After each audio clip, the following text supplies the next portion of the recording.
I am known as Yogi Bahan in 60s. To pronounce correctly, it is Yogi Bhajan.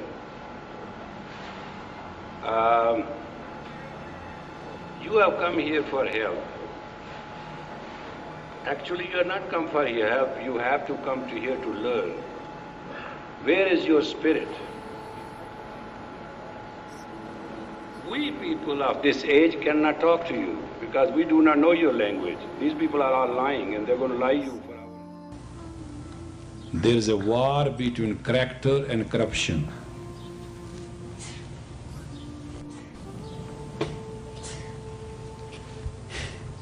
And don't misunderstand, sometimes character will win, sometimes corruption will win. It will go on and on and on. But if your motive is consciousness, always character will win. If motive is ego, always corruption will win. There are no two ways about it. After years of working, they finally built the world's most powerful computer. It's a big thing, and it just was the most supercomputer. So they got it all fired up, and they said, what's the meaning of life? And the computer whirled and light swirled, and out comes the computer, says, let me tell you a story.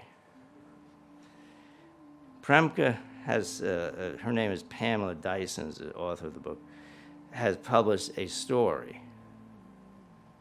And you as the reader have to decide what you want to do with the story. Now I'm sure all of you are fans of Lee Nichols, who in 1981 wrote a novel called The Eyes of Darkness. You're not, I see. How about Dean Koontz, who wrote 105 novels, sold over 450 million copies. That was his pseudonym, Lee Nichols. 1981, he wrote a book called The Eyes of Darkness about a virus that is a weaponized virus that's created, and it goes out and it kills people, and then once the body starts to die, the virus disintegrates and vanishes. So in other words, they can go put the virus in a town and wipe out the town, and then there's no virus there, they can move in. So they have all the infrastructure, but none of the people. And he called, in 1981, and he called this virus in his novel, Wuhan 400, because it was developed in our research labs outside the city of Wuhan. And the story is about a guy named Danny who's kidnapped because Danny's the only person they've found who's immune to the virus. And Pamela Dyson's story can be taken as a virus. It depends what you want to do with it. This is your choice. The whole notion is everyone's allowed to tell their story. Everyone has the freedom to express themselves. No one is being denied the right to tell your story. Then the question becomes, what's truth? It's your truth. You decide what you want to believe in the story. Someone, I think, needs to speak up on behalf of Yogi Bhajan.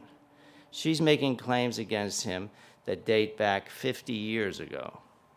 Or she stated from 69 to 85. And that's when the book ends in 85. So that's 35 years ago, or 50 years ago. Just let's put 50 years in perspective. 1995 back to the end of World War II, that's 50 years. World War II, back 50 years, is 1895. She's talking about a relationship she had with this person called Yogi Bhajan in 1969. And she begins the book with this abortion that she had, which she claims was Yogi Bhajan's child. He's been dead for 15 years. Who knows what happened? But some people want to read this story and go in a certain direction with the story. That's their personal choice. That's their personal truth. That's their personal decision. It's perfectly okay. I don't feel that I lost anything by coming to United States. I don't think my suffering was not blessing.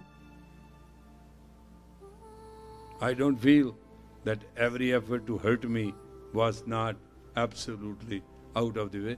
I thought the people who hurt me, people who slandered me, people who abused me, people who wanted to harm me were very kind. They kept my foot in my mouth. They kept me alert. They didn't get me to be blind in my ego. I am saying it very openly and honestly. I am grateful to Karta Purukh and I am grateful to Sardarni Premka Kaur Khalsa for making this most obnoxious and most terrible lawsuit on me. If that lawsuit would not have hit us at that time, when I was so sick, the whole community would not have been together.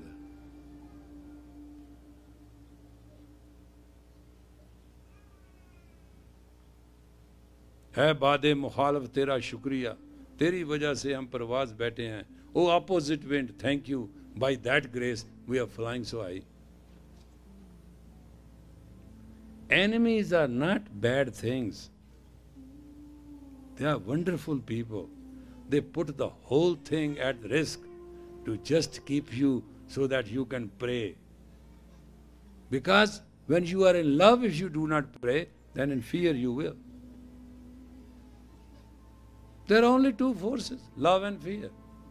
Either a person will relate out of the fear concept, or a person will relate to you out of love concept. There is no other concept.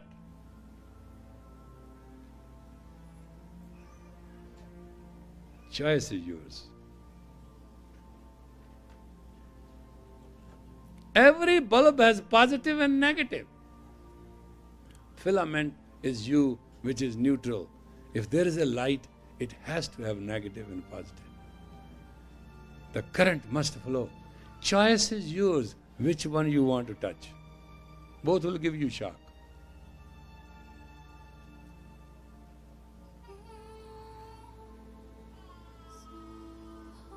Life is not given to you just to create a nuisance. You take the life and create the nuisance.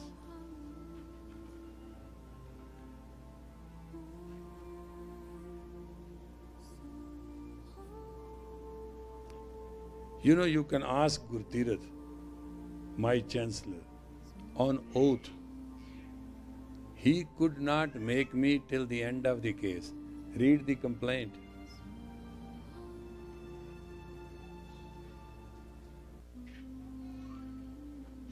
He said, sir, read it. This is a lawsuit against you. I said, no, don't worry. I love them. He'll be taken care of. Because a relationship and love cannot be cashed in vengeance.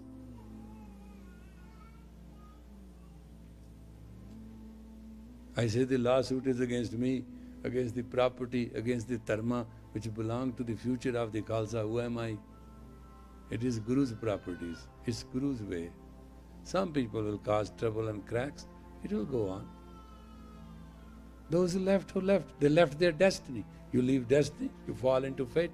You jump from fate into destiny, impossible. From destiny to fate, yes.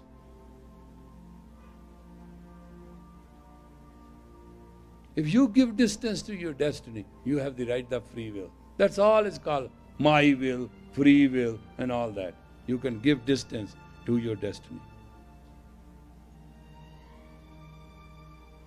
Or you can live it.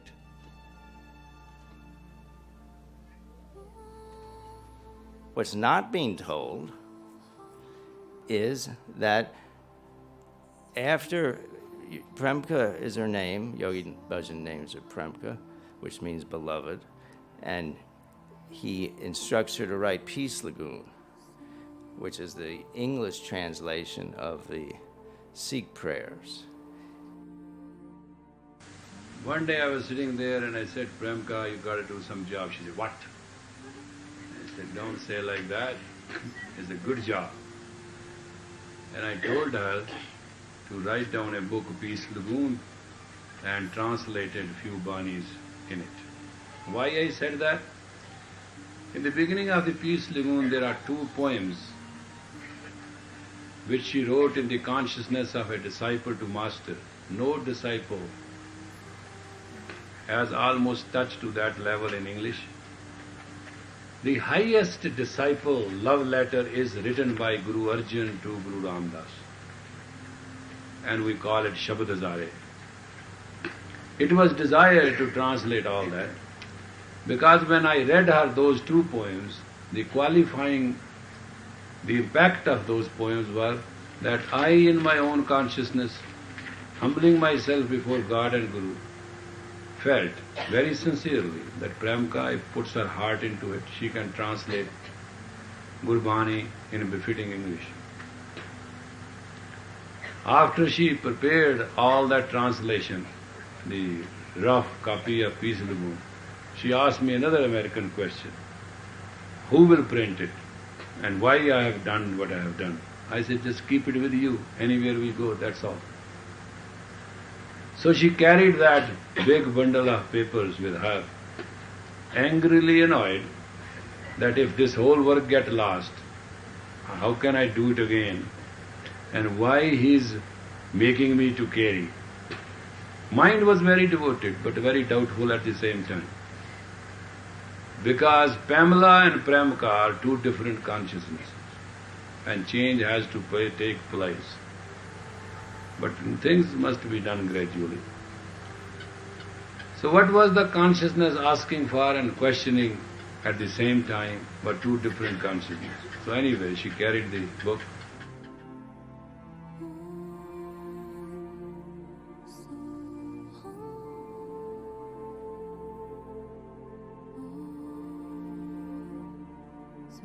And that consciousness of a disciple, not of a person, because a person is not a disciple is not a person.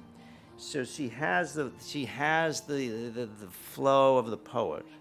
She has the flow, and that's why the book is convincing, it's compelling. And read it. If you want to follow that story, it's there. And then you can express yourself. No one's trying to hold anyone back from expressing themselves. But Yogi Bhajan says her mind was very devoted but doubtful at the same time, because Pamela, who was she was, and then she became Premka, then she became Pamela. She wrote the book under Pamela. And Premka are 2 different consciousnesses. The change has to take place, but things must then gradually. The consciousness at the same time was trying to figure out which way to go. And she fell in love with a guy she wanted to marry. Yogi Bhajan was against it. She decided to go anyway, and she left Yogi Bhajan. And what's not being told is that she then sued him, claiming rape and racketeering and all sorts of things. And then later admitted, the story I heard, that she made it all up. The book is a rehash of the lawsuit. And she made the whole lawsuit up because she needed money. And sometime in the 1990s, I had some Indian Sikhs working for me, and I went to a lady's house. She bought a house, and her husband had a lot of friends. And I was the only American Sikh there, Indian Sikhs. And this guy sat down next to me, and he said, "Do you know who Premka is?" I said, "Sure." He said, "Well, I was the guy that gave her the money to file the lawsuit." I said, "Really?" I said, "How much you give her?" He goes, 75 grand. I said, "Really? She did it for that little amount?" He goes, we lowballed her, and she went for it. So that's not in the book. The book ends before that lawsuit, right? Then after the lawsuit is dismissed, she needs money. She comes back, and Yogi Bhajan takes her back in. It's a love story. It's a love story that went wrong. It didn't work out.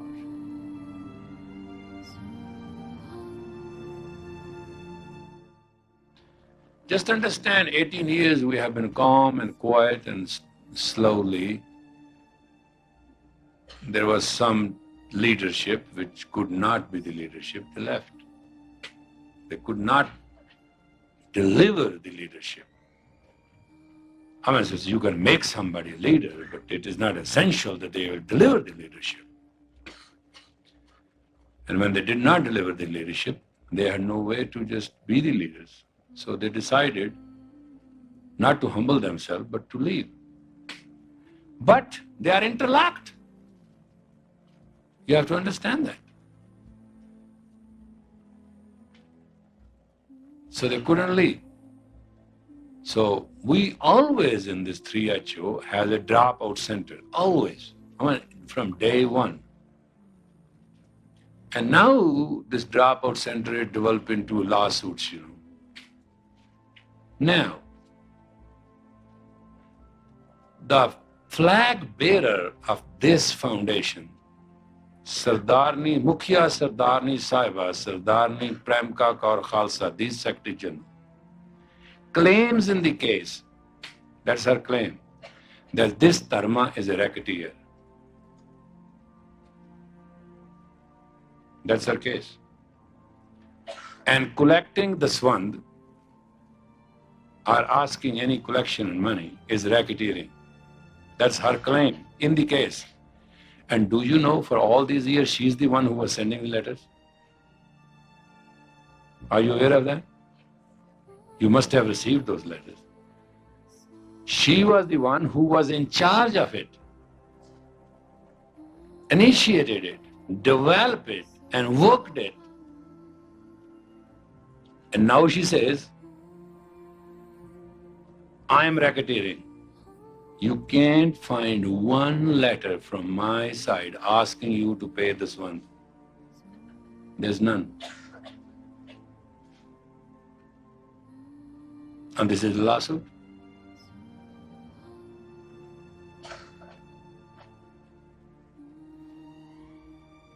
Can you believe, anybody of you, on oath, that Mukhya Sardarni Sahiba, Sardarni Premka Kaur Khalsa, was a hostage or a captive for 18 years?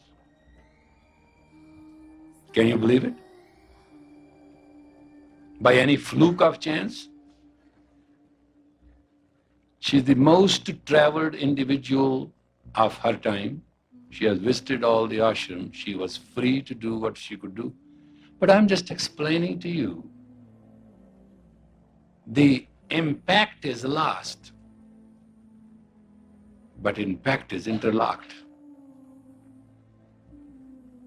And she is 5 months pregnant today. And before she left, I said, Premka, my dear love and child of the Guru, I want to tell you certain things. And she said, what? I said, you told me to fix this marriage, I have fixed it. But just remember, with a child or two, you're going to come back. Don't burn the bridges. And she said, what now? I said, just give me a period of grace so that I can just do it in a way which is just befitting to you, not befitting to me.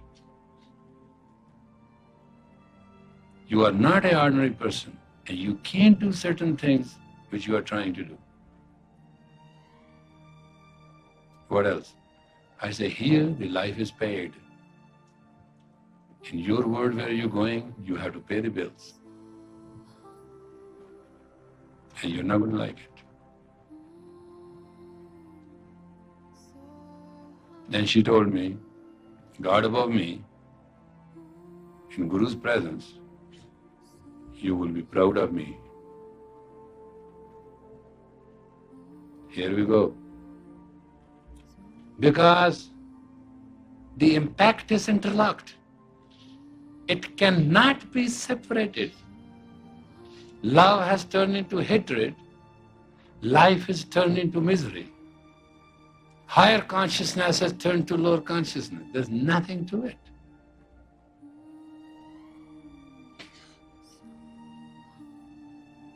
And we are all responsible for our life, remember this. We are all responsible for our miseries.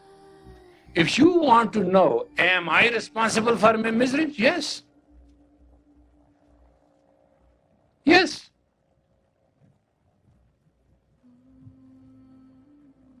If tomorrow I am asked to deny anyone, I shall not.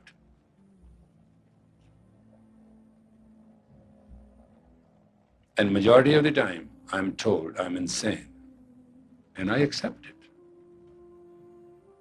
It does take that kind of insanity to have that kind of compassion, to have that kind of kindness, to respect an individual who does not deserve respect, to trust an individual who does not deserve trust, to love an individual who does not deserve to be loved. I am not saying that I'm right. All I'm saying is I'm duty bound. It is the character of the Siri Singh Sahib to be utmost compassionate, and whosoever is going to walk in my shoes has to be much more than even me. Otherwise, don't ask for that chair. That chair has unseen nails. If I, Chief Religious Administrative Authority of the Sikh Dharma, fails to be compassionate, fails to be kind, fails to be inspiring, fails to be confronting, then I'm going to lead a tradition which will be nothing but a disaster, which will be total betrayal of the Dharma itself.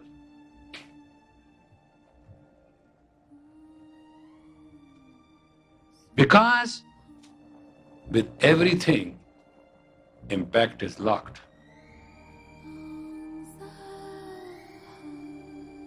And it's a love story between fate and destiny. It's a love story between a teacher and disciple. It's a love story between lower consciousness and higher consciousness. And this story is sad. And now everyone wants to read sexual abuse into it and investigate Yogi Bhajan and find out if there's truth in these allegations and so forth. That's a sad turn of events, it's a sad departure. And where does it lead people? My own case is that in 1975, I didn't know anything about anything, and I met a Yogi Bhajan, a teacher. And I was told about Peace Lagoon, which was the book that Premka wrote. And I read this line. I don't know the Gurmukhi line. Premka says she doesn't either, but she came out of English. To one who meditates on him being the mantra, the sound current, there comes a perfect peace, and all pain and sorrows depart. And I thought to myself, what if that's true? What if I could meditate on the mantra, I could have a perfect peace and all pain and sorrows depart? I'd never heard such a thing. I didn't know such a thing could be true. And so I did. And you know what? It worked. And then the only other line I remembered is meditating on the name, the mantra, one gains all wealth of earthly goods, of mental powers, and ascetic pleasures.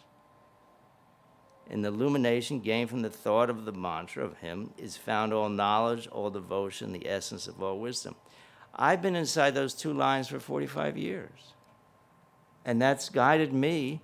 And it was Premka the poet that gave that to me.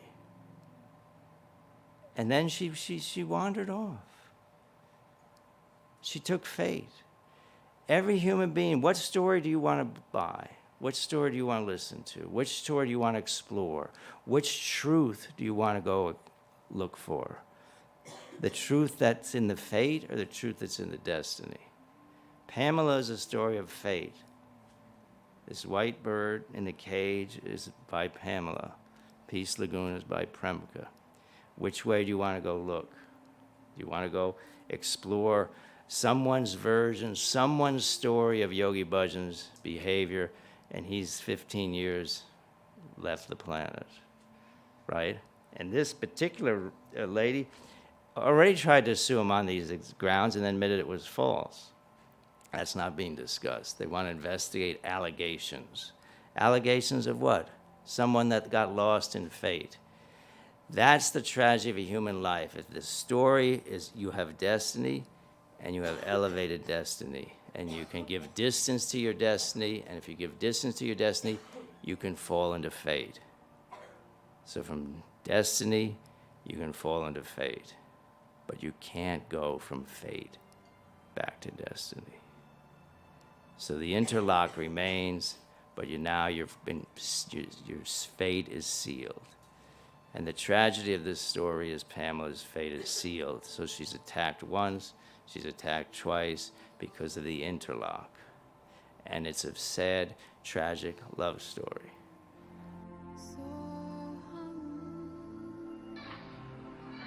And maybe many of you may be just like Premka.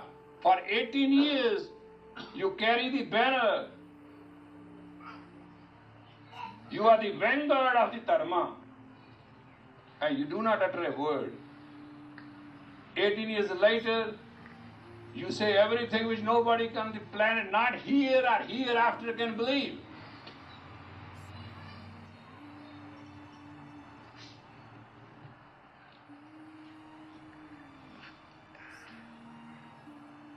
I'm asking you in the presence of the Guru, answer my question. How many of you have seen or believe that Premka was imprisoned for all these years on a gunpoint? I'm asking you.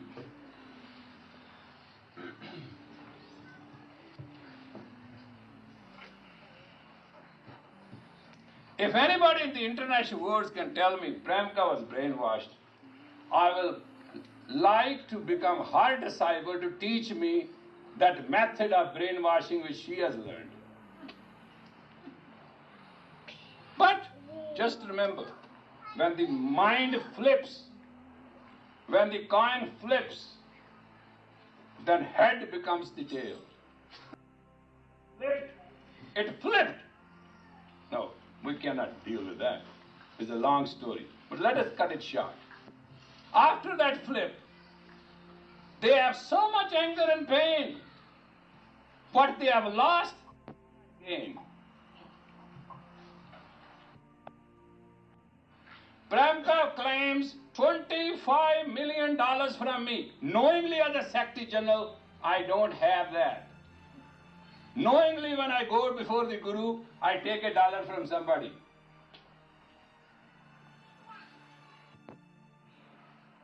But coin flips. And then it comes true. Dushman baat kare honi. Enemy shall talk a unbelievable, impossible talk.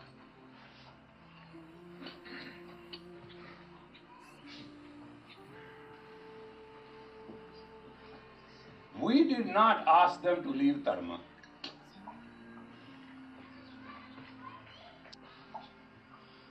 Premka was not asked to leave Dharma. Even we arranged to get this marriage, we tolerated everything. We sent with love and blessing. In Avakarki. Premka, being a Secretary General, has to call the meeting of the Khalsa Council. By law, it is in the bylaws. And put a resolution that Sri Singh Sahib, by character, by deed, is not worthy to be Sri Singh Sahib. And could have started the debate and could have got the decision.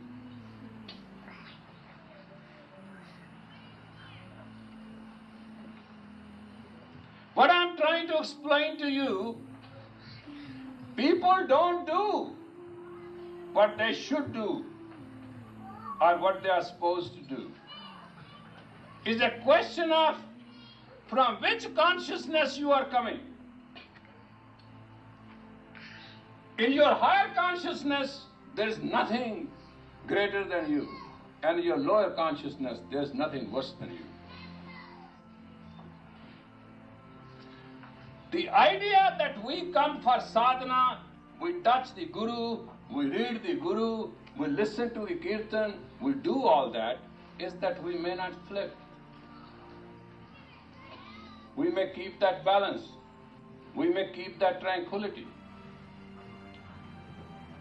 What I am explaining to you, Sikh Dharma will continue without me, with me, with you, without you. Whatever is happening is happening. But this gives you the chance to not feel perfect, because God is only perfect. The only way not to feel perfect and not to go in one ego is to live in gratitude. Feel every moment of blessing and feel grace. And that is where to feel humble and thank God for putting us on the path of spirituality.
Human is afraid to give out their emotional fantasies to anybody, or sometimes they give what is not true.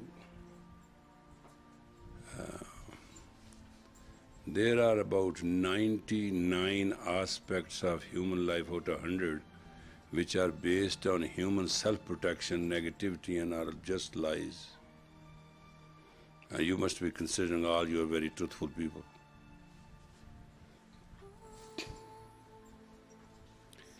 And it is so habitual that human mind creates these lies for the satisfaction to cover that mind may not go near to the reality of the positive self. And this way, we repeat the lies indirectly, directly, subjectively, objectively, indirectly, creatively, non-creatively, and sometimes destructively. This is all human nature. It's not something somebody is forcing us to do. When it comes to the shove and push, it is one individual against another individual. There's no cross-reference. It's not somebody superior or somebody is inferior. My word against yours, your word against me, that's it. If you feel that my words can lead you to some good consciousness and help you in your life, you will like it, you come back again and again, you will try to grow. And if it is not that way, you will not like to participate. But there's a basic urge of the soul in every person, the spirit in every person. They want to be pure, they want to be perfect, they want to be happy, they want to be real. Now 99% lying around left and right, up and down, and ego and all that. How much truthful you can be, and how much happy you can be, and how much things you can twist in your favor. It's not practical, because lies have no problem. Lies are just truth which you manufactured. It's your truth. Lie is not somebody's truth. Lies is your truth. But the nature won't support it. That's the problem. Environment does not support lies, emotion, commotion, fantasies, and non-realities. Non-reality is to harm somebody, non-reality is damage somebody, non-reality is vengeance, non-reality is what they call jealousy. There are all categories in which you want to damage yourself or any other person is non-reality. Because that's not what you're born for, that's not your reality. So it's your non-reality.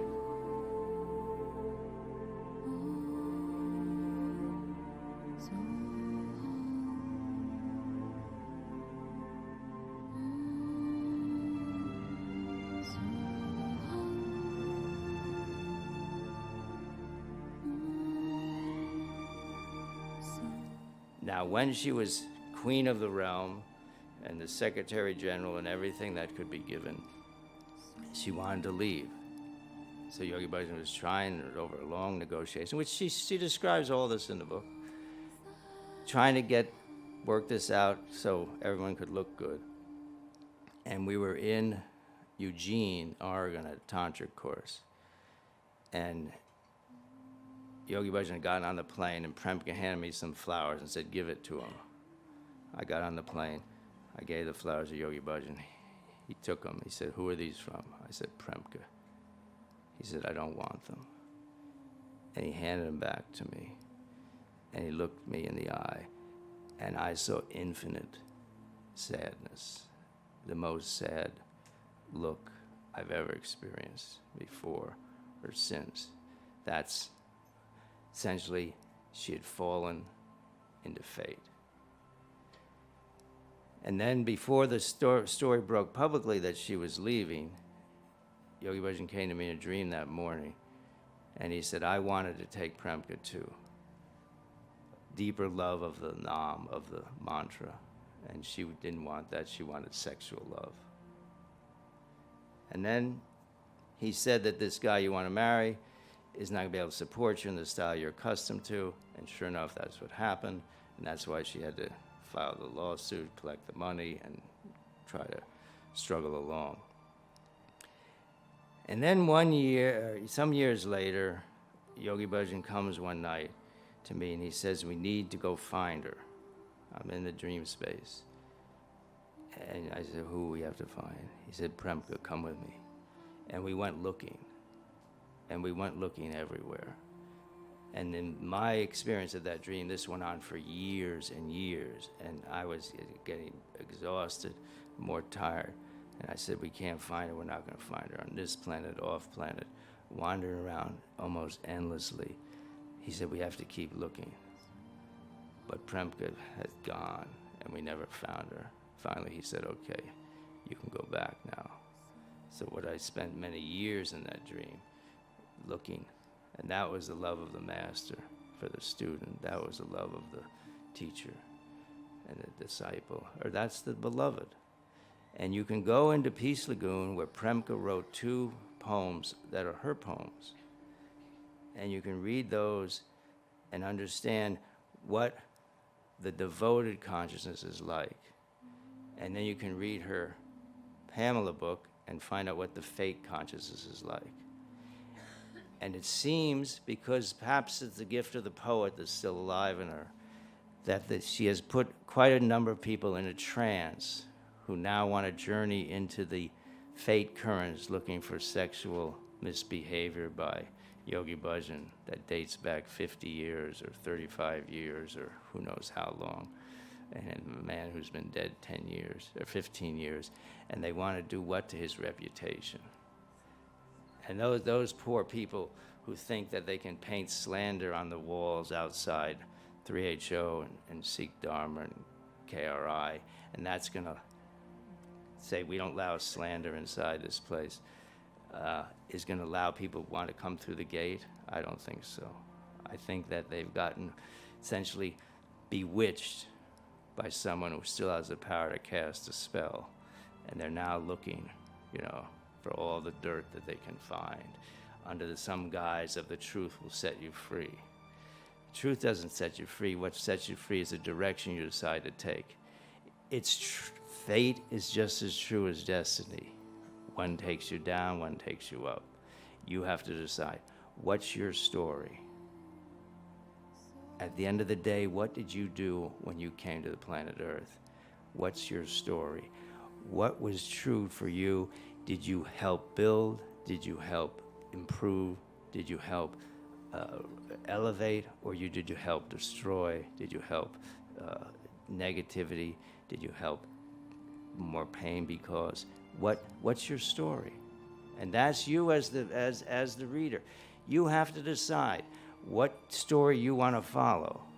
And you have freedom to follow any story you want. No one's voice is being muffled or denied.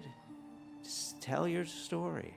But is it a story that's going to help humanity, help the planet, or is it a story that's going to help destroy and cause pain, cause doubt? We have people from organizations inside 3HO saying our hearts are broken. Your hearts are broken, why? Because you've bought the poet's dim voice of fate, and somehow you got caught in the rocks of pain and destruction, and you're being bounced around. And the terrible, terrible curse is doubt. Where you start to doubt which way you're supposed to go.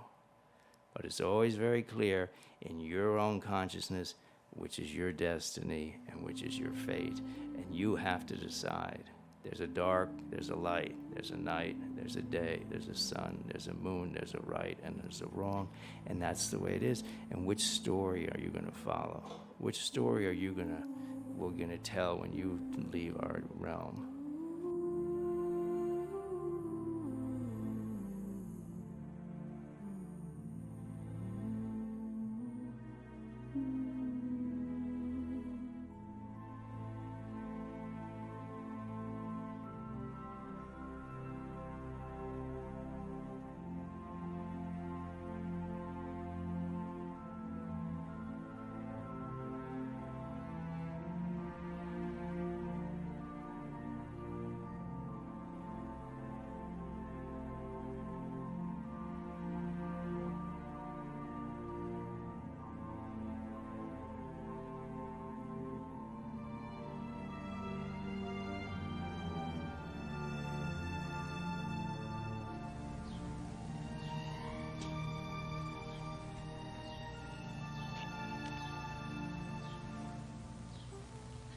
A lot of people had to leave 3HO. They left. It did hurt. A lot of us were very upset and unhappy. But in reality, we could not relax anything like discipline. We could not undermine character values. We could not barter because of our emotional attachments. In certain cases, I really love those people and still love them and will love them always, but I could not do a thing for them. I was totally helpless. Absolutely helpless, honest to God.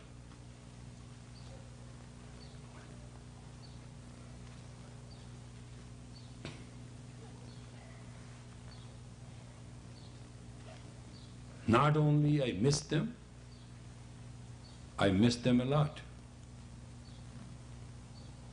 Not only they were my loved ones, they are always in my memory. All I do is pray, God, help them now.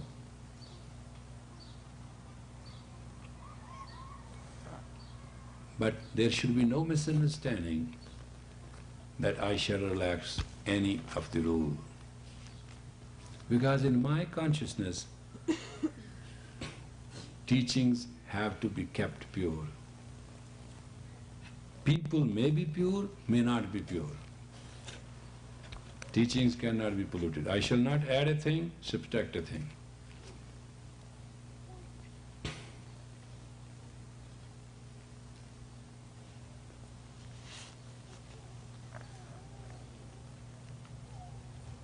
No rule shall be mended and shall accommodate highest of the high. But you are welcome. If you want to live scandal to scandal, you are welcome. If you want to live weakness to weakness, you are welcome. Forgiveness is there.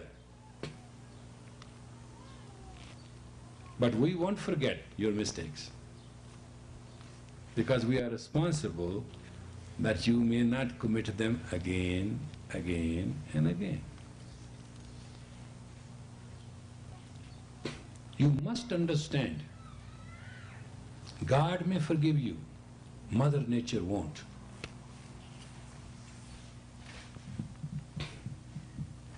You understand?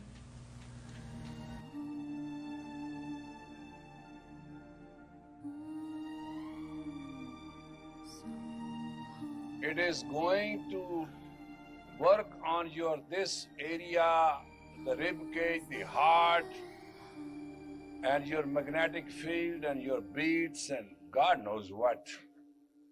But it only I know is that you will be straightforward, a single loving person after you finish this.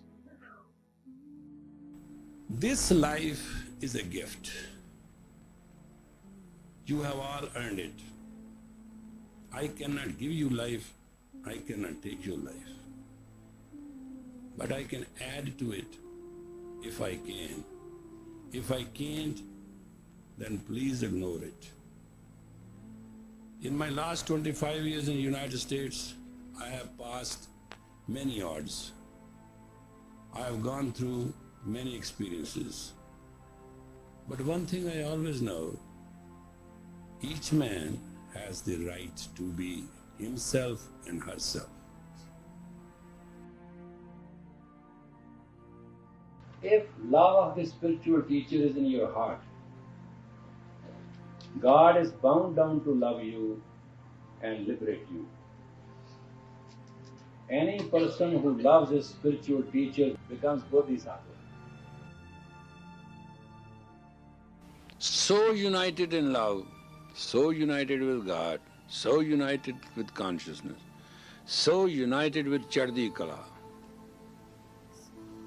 When everything, believe me, everything fails, he walks little more to the victory. That one line you sing, when things are down and darkest, we walk, that's a yogi.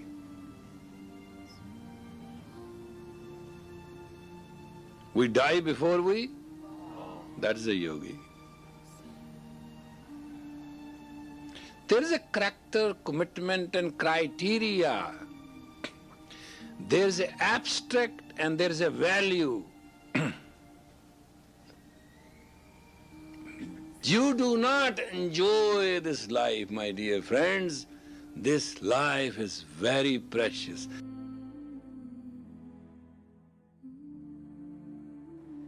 And he says in this book, God, Good and Goods, he says, once I asked my teacher, what's the definition of a spiritual path? He said, son, it's a rose petal. It's an opportunity. It has exactly as much life as that petal. And it is so beautiful and sophisticated as that petal. You totally be it, or you miss it, and it will never come back again. It'll never come back again. Otherwise, all you will have is a dry rose petal, and you can powder it, but it will never be what it was.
Guru Ramdas Rakho Saranai Rakho Saranai Rakho Saranai Rakho Saranai Rakho Saranai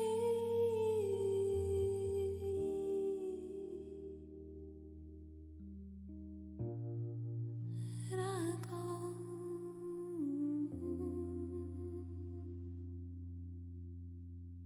Saranai